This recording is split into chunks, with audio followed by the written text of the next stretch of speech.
Amigos, quem fala aqui é Hugo, criador do programa Prática Vencedora, e nós estamos aqui no aquecimento para o intensivão da prática em juizados especiais.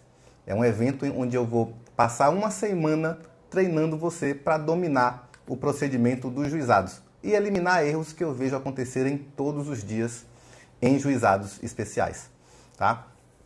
O nosso foco aqui é sempre compartilhar conhecimento do campo de batalha, conhecimento de quem está realmente no dia a dia em juizados e, sobretudo, ensinando coisa que você não viu na faculdade e que também não vai encontrar em livros. Hoje, a gente está no aquecimento, na reta final já, realmente, para o intensivão da prática em juizados. A gente vai aqui dar algumas orientações e tudo, mas antes disso, eu quero compartilhar com vocês mais um conteúdo, mais uma coisa que vai ser muito interessante, que é o que não me ensinaram na faculdade de Direito. Lógico que a lista é extensa, né? A lista é uma coisa assim que não vai ser esgotada nessa live, mas eu separei algumas questões que tendem a fazer muita diferença na hora de você advogar, e enfim, se você está começando, você vai perceber, e se você já começou, se você já tem alguma experiência, talvez algumas coisas você não tenha percebido ainda. Então vamos compartilhar aqui as minhas percepções. Isso é muito importante, porque a gente percebe que a faculdade realmente não prepara para a vida prática, para a prática profissional mesmo. Isso não é uma questão exclusiva da faculdade de Direito, não, tá? Eu ouço pessoas de outras áreas terem a mesma sensação, de que saem despreparados para a vida profissional. No Direito, isso tem uma peculiaridade, porque o Direito é um amplo, é um campo vasto de oportunidades que você tem. Você faz direito, você pode ser advogado, juiz, promotor, você pode ser servidor público, enfim, você tem diversas possibilidades dentro do ramo do direito. E a faculdade ela precisa ser generalista o suficiente para conseguir preparar mais ou menos você para desempenhar todas essas funções. Então você não fez uma faculdade de Direito, você fez uma faculdade... você não fez uma faculdade de advocacia, você fez uma faculdade de Direito e, por acaso, você escolheu ser advogado, mas você poderia ter escolhido fazer outras coisas, tá? Então, e se você afunila para o campo dos juizados, aí a coisa piora, porque poucas faculdades, de fato, ensinam com a profundidade devida o rito dos juizados. Isso eu percebo no dia a dia, na prática, e eu vivi na pele. A minha faculdade também não me preparou para o rito dos juizados, não com a profundidade que eu precisava. Hoje, então, eu separei alguns temas que realmente vão fazer muita diferença. E o primeiro deles é a estrutura dos juizados especiais. Para mim, isso era muito confuso, era esquisito, eu não entendia. Afinal, o magistrado que está lá na turma recursal, ele é desembargador, ele é juiz, como é que faz? É por antiguidade que ele vai para lá? Isso era uma grande confusão para mim, e talvez seja para, se tiver alguém aqui que seja realmente novo nos juizados, pode não entender. Primeiro que a gente tem juizado especial civil estadual, tem o da Fazenda Pública, tem o federal, tem o criminal, e aí vem toda uma discussão, toda uma confusão. Mas a gente tem, no âmbito dos juizados especiais, os estaduais, a gente tem os cíveis, os criminais e os de Fazenda Pública. Os de Fazenda Pública são regulados por outra lei e os cíveis estaduais são regulados pela 9.099 e os criminais também. E o juizado de o Juizado Especial Federal também tem uma lei própria, mas somente o Juizado Especial está na estrutura dos juizados federais, né? E os estaduais envolvem os três, né? O civil, o de fazenda pública e o criminal. Isso já dá uma percepção, né? Uma assentada no que você precisa saber. Agora, o Juizado Especial Civil, que é o objeto realmente, né, o grande foco do nosso estudo aqui, é o Juizado Especial Civil Estadual. Ele tem uma estrutura simples, mas que talvez você não conheça. Ele tem na base os juizados, né? Alguns estados separam juizado civil do consumidor, juizado civil de trânsito e juizado civil de causas comuns, né? Que seriam todas as outras, portanto. Alguns estados, a Bahia, por exemplo, faz isso. Outros é civil, é todo mundo, é tudo junto. Enfim, mas você, né, já tem essa percepção tudo aí dentro da estrutura dos juizados especiais cíveis. E aí, às vezes, se acontece essa divisão, você vai ter aí conflitos de competência que envolvem, poxa, isso aqui é do juizado civil ou é do juizado de consumidor ou é de trânsito? Envolve conflito de competência às vezes, e aí isso é resolvido lá pela turma recursal. E aí vem a nossa outra grande questão. Na estrutura dos juizados, você tem na base os juizados especiais e acima dele você tem a turma recursal. Hugo, e o tribunal? O Tribunal de Justiça, como é que ele fica nesse caso aqui? O Tribunal de Justiça, a função dele, nesse caso, é quase que só administrativa. Não existe um recurso que vá direto para o tribunal, por exemplo, né? A não ser que seja algum incidente aí de disciplinar, alguma coisa assim, mas você não tem um recurso propriamente dito na estrutura dos juizados para direcionar o processo da turma recursal ou do juizado para o Tribunal de Justiça. Então, o processo do juizado, ele acaba ali na turma recursal na grande maioria das vezes. Ele não vai passar dali. Tem recurso para onde? Tem recurso para o Supremo. Hugo, quantas vezes você viu isso acontecer? Nenhuma. Nenhuma. É realmente muito difícil um recurso extraordinário ser admitido numa ação em juizado especial. Acontece, tá? Não estou dizendo que não acontece, não. Acontece, mas é muito difícil. É uma via muito estreita. Tá? Então, isso aí é a estrutura. E o que acontece com a magistratura dentro dos juizados? Né? Como é que o juiz está lá no juizado, ele passa para a turma recursal? A turma recursal é uma espécie de segundo grau dos juizados. É uma espécie, tá? Não é exatamente isso. Por quê? Porque é todo mundo juiz. É todo mundo juiz. O juiz da turma recursal, ele não é desembargador. Ele é juiz que já trabalhou na estrutura de algum juizado. Então, a Lei 9.099 prevê, inclusive, um rodízio. Né? O juiz que está na turma recursal, ele deve retornar para a base em algum momento. Né? E aí você estabelece um ciclo e é muito saudável porque você consegue oxigenar tudo o que acontece lá na turma recursal. Né? Você sobe para a turma, os juízes normalmente já têm bastante experiência e, como é um órgão colegiado, a chance de você estabilizar um entendimento sobre determinadas matérias é muito maior.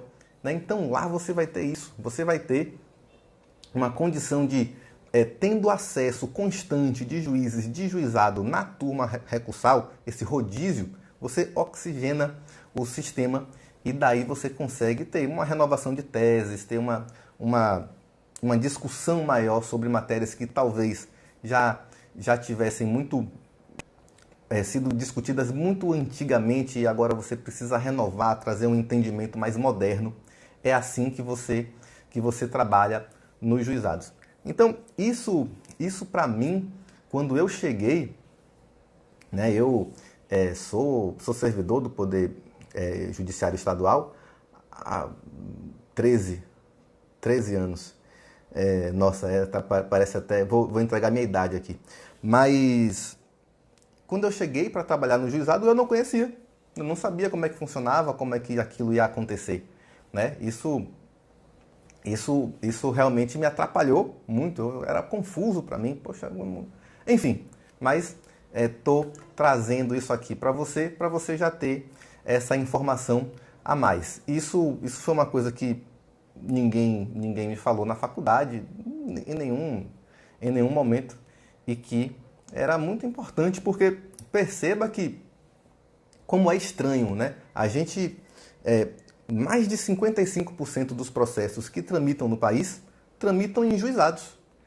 Os juizados realmente têm um grande... a grande maioria dos processos do país estão lá. E, por algum motivo, eles não têm esse, digamos assim, esse prestígio acadêmico. Eles não são, né, o procedimento não é ensinado a contento na faculdade. E com isso, eu vou para outra coisa que não me ensinaram na faculdade, que é o que é fonagem. Nunca tinha ouvido falar de fonagem até pisar em um juizado. E ainda demorou algumas semanas até eu ouvir essa expressão pela primeira vez. O que é fonagem? Fonagem é o Fórum Nacional dos Juizados Especiais. E o que é isso? Ele congrega os juízes que trabalham em juizado especial e em turma recursal. Ponto. Isso na estrutura estadual, porque existe o FONAGEF, que é do pessoal da Justiça Federal. Mas o nosso estudo aqui é o juizado estadual, então vamos ficar com o fonagem. E, Hugo, tá, entendi. E qual é a função desse fonagem? Eu ouço falar, não compreendo exatamente o que é que isso quer dizer. Né? Já disse o que significa a sigla, mas a missão dele é justamente de interpretar, de trazer uma uniformidade nas decisões, nos conceitos, nos entendimentos aplicados nos juizados especiais. Basicamente, a função do FONAGE é estabelecer a interpretação da Lei 9.099. Tá? Por isso que não vai inventar de procurar o entendimento do FONAGE sobre questões de direito material. Não tem. Até tem. De algum modo, tem lá dois enunciados sobre DPVAT.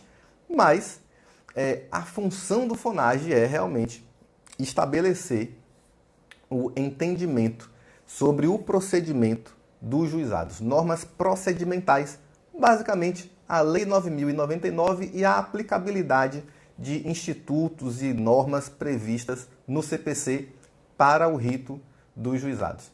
Basicamente é isso aí que você precisa acompanhar, certo? Hugo, tá, entendi. E como é que o FONAGE faz isso? Ele estabelece essa uniformização dos entendimentos através de enunciados. E esses enunciados são os famosos enunciados do FONAGE. Mas o que você tem que saber é que os enunciados, eles não têm poder, eles não têm força de norma. Eles têm basicamente o mesmo caráter de uma doutrina. Só que no âmbito dos juizados, os enunciados do FONAGE eles têm um pouco mais de força, eu diria. Tecnicamente, eles têm a mesma força que teria a doutrina, né? que é apenas uma orientação. Mas eles terminam tendo mais força porque, como é um órgão criado apenas por... é um órgão composto apenas por juízes, você tem uma tendência de que o juiz realmente acolha o entendimento que está ali firmado. Por quê? É o entendimento de um colega, é o entendimento de uma pessoa que ele confia. Às vezes ele confia... Ele pode não ter participado da votação, tá? Não há obrigação de todos os juízes estarem reunidos, né, naquele evento ali do FONAGE e tal. Eles se reúnem umas 2 vezes por ano, mais ou menos. Mas o que você tem que perceber é que termina aqui, o juiz pensa mais ou menos, os juízes pensam mais ou menos parecido, né? Você tem uma discordância aqui, outra ali, mas Fato é que termina que os enunciados têm uma grande aplicação nos juizados. Alguns enunciados são bastante polêmicos, muito polêmicos mesmo, né? Por exemplo, a gente tem um enunciado até hoje que estabelece a contagem em dias corridos, as contagens dos prazos em dias corridos nos juizados. Enunciado extremamente polêmico, já nem pode mais ser aplicado, porque já veio uma lei que alterou, né, o texto mesmo da Lei 9.099, de modo que está textualmente escrito que os prazos devem ser contados em dias úteis, mas uma coisa que você não pode deixar escapar é que, normalmente, os enunciados são bem aplicados, sim. Ainda ontem ou anteontem, eu esqueci o nome da seguidora. Ela costuma trabalhar em 2 estados, né? Juizados têm essa vantagem, você consegue trabalhar em mais de um estado, já que normalmente os processos são eletrônicos, você pode contratar um correspondente e vamos lá. Agora, com a audiência por meio eletrônico, ficou ainda mais fácil de você trabalhar em qualquer lugar do país. Mas ela tem o costume de trabalhar em 2 estados. E o que acontece? No caso dela, num dos estados, o prazo para contestação segue rigorosamente o enunciado 10 do FONAGE. Eu já expliquei aqui, talvez, não me lembro, mas o prazo para contestar não está expressamente declinado lá na Lei 9.099. Não está lá. Você precisa se socorrer ou de enunciados do FONAGE ou do CPC, para poder entender isso, para poder saber como é que você vai apresentar a sua contestação. A gente até falou aqui, né, sobretudo se você está na Bahia, que agora com o processo eletrônico, o prazo para contestar, pelo menos aqui na Bahia, até antes do início da sessão de conciliação, o que também não se coaduna com o enunciado 10 do FONAGE. O que é que diz o enunciado 10 do FONAGE? Que o prazo para contestar, que a contestação ela deve ser apresentada até o início da audiência de instrução. Ou, se você estiver numa audiência una, até o início da fase de instrução daquela audiência. É aí que você deve apresentar a sua contestação. É assim que está lá no enunciado 10 do FONAGE. Mas voltando, eu estava falando com essa colega ontem, no direct, e ela falava que num estado o enunciado 10 é rigorosamente acompanhado por todos os juízes. E ela foi atuar em outro estado. E aí ela foi contratada já no meio já no curso da ação, e ela então entendeu que tinha esse prazo para apresentar a contestação. E, para sua surpresa, ela teve a desagradável surpresa, na verdade, de ter sido impedida de apresentar a contestação quando ela achou que fosse o prazo, porque lá naquele outro estado se considera que a contestação deve ser apresentada alguns dias depois da audiência de conciliação. E ela entendeu que poderia apresentar em audiência, que, aliás, é o que você consegue interpretar também da leitura da Lei 9.099. Né? Se você pode apresentar a sua contestação de modo oral, e isso é permitido, né, na Lei 9.099, e se é na audiência que as partes são ouvidas, então logo você tem que ser ouvido na audiência e é lá que você vai contestar. Aí você diz, não tem como. Como é que você vai estabelecer prazos diferentes para contestação oral e para contestação escrita? Né? Não faz o menor sentido. Mas, enfim, isso é só um detalhe para a gente chamar a atenção de que os enunciados do FONAGE, eles têm essa função realmente de trazer um entendimento mais ou menos uniforme, mas você não pode confiar nele como se fosse uma lei, tá? Aí está um exemplo claro, né? O exemplo dessa colega, que ela simplesmente foi acreditando no enunciado 10 e naquele estado o costume é outro. Mas Hugo, e aí, como é que faz? Vai ficar assim, destoando um do outro sempre? Olha, não existe, né, uma forma de você, se lá naquele estado você tem esse costume, você tem algumas formas de você impugnar essa decisão. Mas quer um conselho? Siga a intimação. Se você foi intimado para apresentar a contestação antes, apresente a sua contestação antes. Tá? Não precisa gastar sua energia com essa briga, porque você vai se desgastar muito e dificilmente você vai vencer. Então, acompanha o costume lá do seu estado, a não ser realmente que você, né, como no caso dessa colega, eu sugeri que ela recorresse. Mas se você tem condição de evitar essa celeuma, evite e já cumpra a diligência conforme a intimação que você recebeu. Tá? O Leonardo fala, no Rio até a conciliatória, pois geralmente é convolada e presidida por juiz leigo. Exato, Leonardo. Essa inclusive foi a intenção do regulamento aqui, do decreto aqui da Bahia. Por quê? Se você estiver diante de uma ação que já não precisa de instrução, né, uma audiência que as partes já dispensam a produção de provas, você já vai partir para a sentença. Então a contestação já tem que estar ali. Essa no meu ver, foi nisso que pensou o tribunal quando estabeleceu esse prazo aí. Mas eu chamo a atenção porque já falei aqui diversas vezes do enunciado 10 do FONAGE, mas você precisa se precaver sempre. Tá? Se você recebeu uma intimação para apresentar sua contestação antes, apresente. Outra coisa que não me falaram na faculdade e é decorrência disso tudo que a gente está falando, né? Não é decorrência não, é o que fundamenta tudo isso que eu estou falando. Uma coisa que não me falaram é que, às vezes, na prática, a Constituição e as leis são mero pedaço de papel. Mero pedaço de papel. Tem muito tempo que eu ouvi essa palestra de Calmon de Passos. Ele ainda era vivo, óbvio.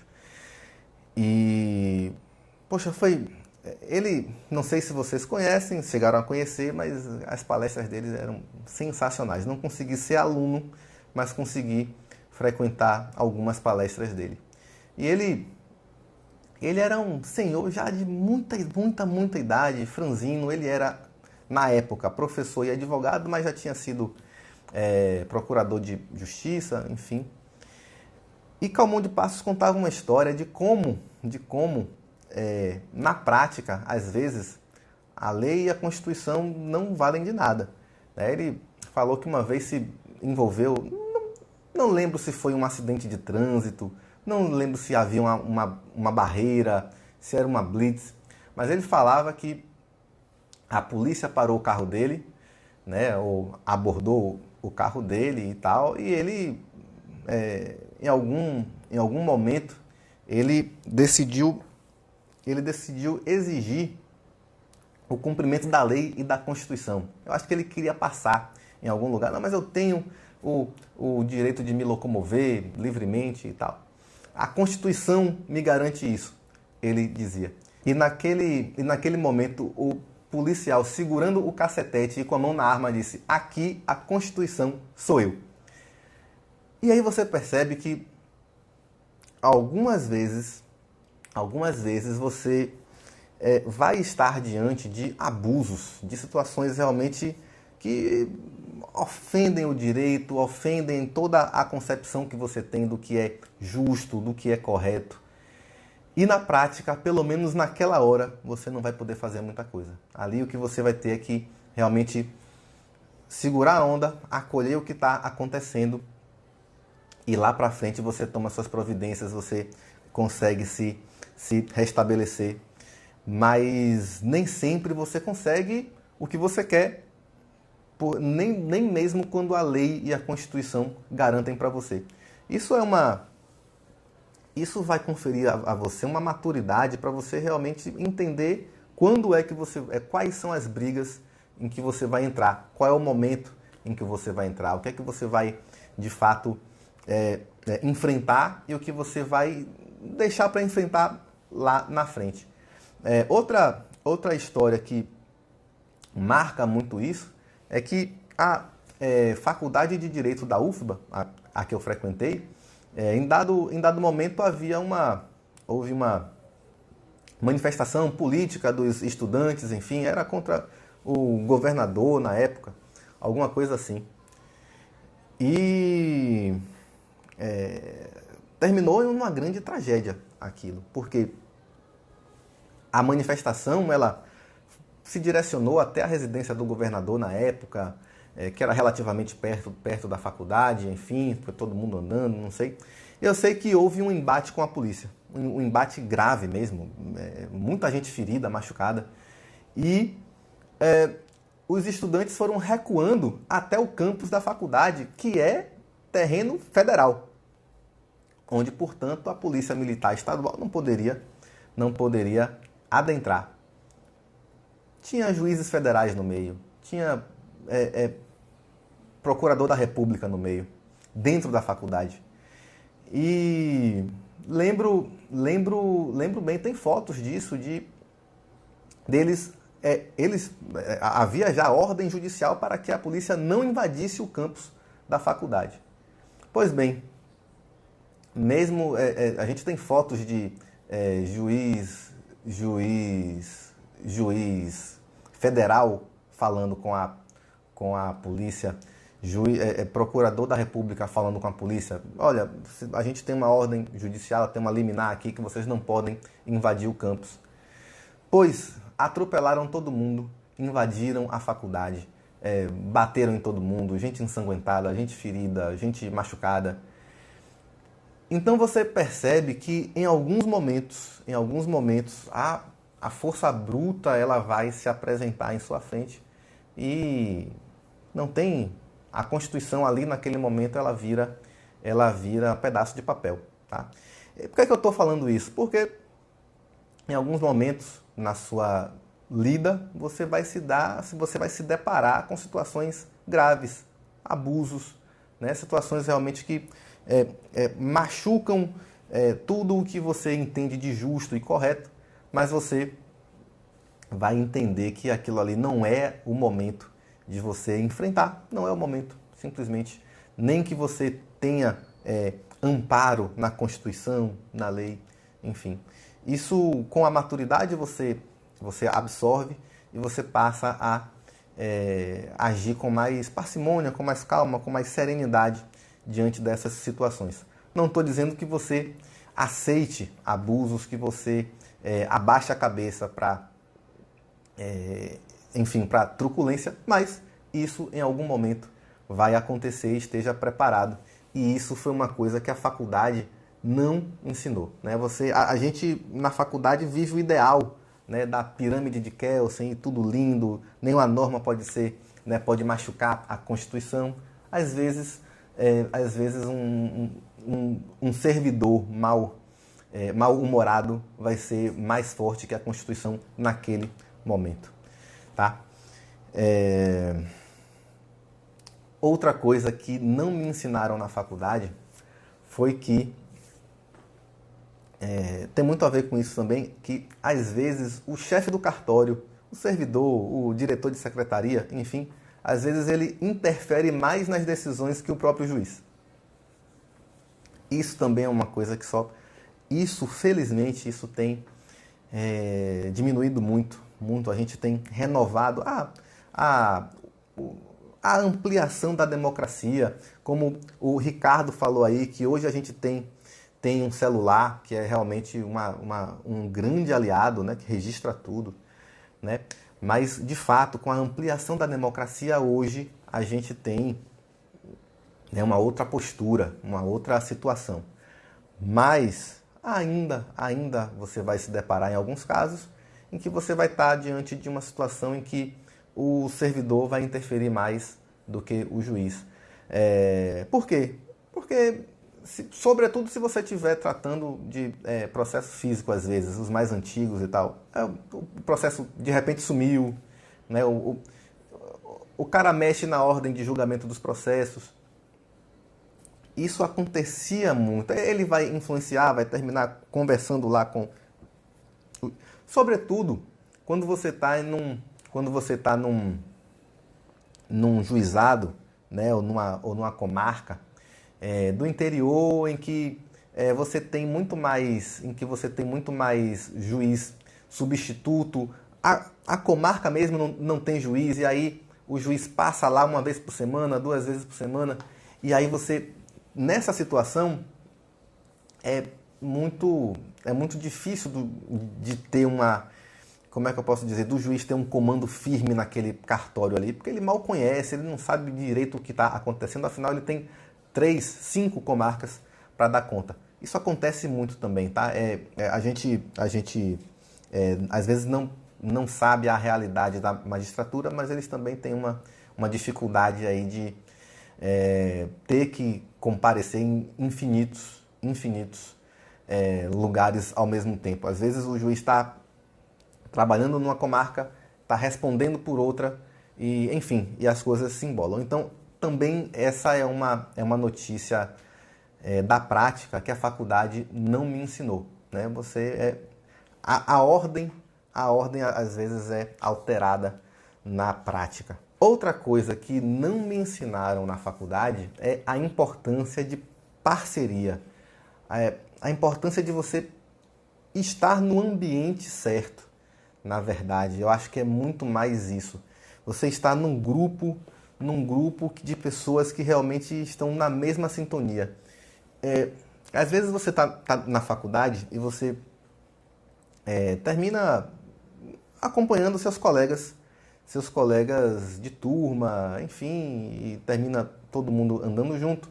Claro, eventualmente as pessoas que se identificam, os grupos que se identificam mais terminam se aglutinando ali dentro de uma mesma sala. Mas você costuma ter um bom trânsito entre as pessoas da sua sala na faculdade. Hoje, né, na vida profissional, na vida adulta, o ambiente certo faz toda a diferença. O ambiente de evolução, ele favorece que você evolua. E o ambiente de estagnação é isso que ele vai fazer por você. É muito difícil você lutar contra o ambiente em que você está, mas é muito fácil de você escolher o ambiente em que você está, né? Eu lembro bem que eu trabalhava num banco. E aquilo eu não me sentia bem trabalhando ali e eu não entendia por quê, né? Eu queria muito ter um papel social relevante, eu queria realmente contribuir. E num banco eu me sentia emprestando dinheiro a juros. Eu me sentia um agiota no fim das contas, era isso que eu me sentia. Mas não tinha forma de eu lutar contra aquele ambiente, né? Eu era tá? Das duas, uma. Ou eu ia me amoldar ou eu ia sair. E foi essa segunda opção que eu escolhi. Eu saí e aí fui para o serviço público, né? O Poder Judiciário, onde eu de fato posso contribuir de algum modo mais concreto com a sociedade, e depois eu vim para cá, para o Instagram, onde eu acho que eu tenho ainda mais contribuição a fazer. E por que é que eu estou falando isso? Porque o ambiente é muito importante para você. Se você está num ambiente de pessoas que estão reclamando sempre, o judiciário não serve, é lento, os juízes julgam errado, cara, você vai ser infeliz. Você vai ser infeliz, tá? A verdade é essa. Se você está num ambiente de pessoas que estão comprometidas com a evolução, velho, entenda, tem dificuldade para todo mundo, nada é perfeito, mas você escolheu ser advogado, anda com advogados felizes, anda com advogados que sabem, que tem jogo de cintura e que sabem realmente entregar o resultado para o seu cliente, independente de ter um juiz ali ou outro que vai dificultar o caminho dele, mas ele sabe contornar aquele obstáculo. E como é que você faz isso? Você se insere nesse grupo. É assim que você vai absorver os costumes deles e você vai evoluir. Isso para mim tem sido muito, muito claro, tá? Muito claro, muito claro. Você aprende muito rápido estando nesse ambiente. Você vai acolher os costumes deles e vai esquecer esses costumes de reclamação, que não vão contribuir nada para você. Não vão contribuir. Você quer ser advogado? Quer ser advogada? Então vamos ser felizes fazendo o que a gente gosta. Anda com todo mundo que sabe lidar de um modo leve com a advocacia, de quem sabe recorrer, de quem sabe não precisar bater boca com o juiz ou o colega para ter uma atuação forte na advocacia, né? O ambiente ele é muito importante e isso é uma coisa que você não aprendeu na faculdade, né? Lógico, a faculdade talvez não tenha essa função, mas esse conhecimento é muito importante para a sua vida, tá? Foca no que você tem controle e no que você não tem controle, você não tem o que fazer, deixa para lá. Vai dando um jeito aí no que você consegue ajustar e só no que você consegue ajustar você já vai chegar num nível de execução muito melhor do que esse pessoal que fica reclamando. Ah, mas o judiciário é lento. Ah, mas tem muita gente. Mas, enfim, né? Experimenta andar com advogados que estão comprometidos com a evolução e depois me conta aqui o que é que isso fez por você. Pessoal, mais uma vez, foi um grande prazer estar com vocês, né? Essas lives têm me agradado, me alegrado muito, né? Eu fico muito feliz de estar interagindo com vocês aqui. Tem o pessoal do YouTube que está presente também e eu estou começando a criar esse hábito porque, enfim, para cada pessoa uma rede social termina sendo mais fácil de operar do que a outra, tá? Então, foi um prazer, um abraço, tchau, tchau.